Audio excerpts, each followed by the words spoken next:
And a controversial housing development in Sevierville is moving forward. Neighbors have been fighting for more than a year, saying their biggest concerns of too many people, not enough roads, are being ignored. Caroline Mueller looking into this for us.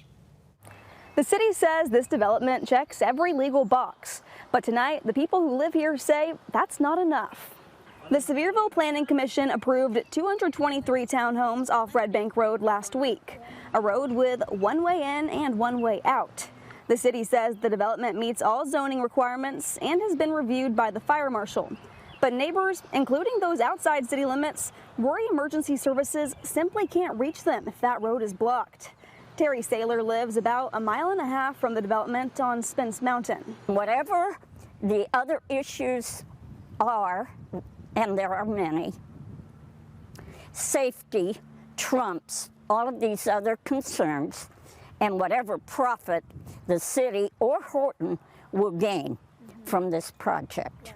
Concerned neighbors say they plan to continue showing up to every city meeting they can to make their voices heard. D.R. Horton, the developer, is on the hook for one new traffic signal.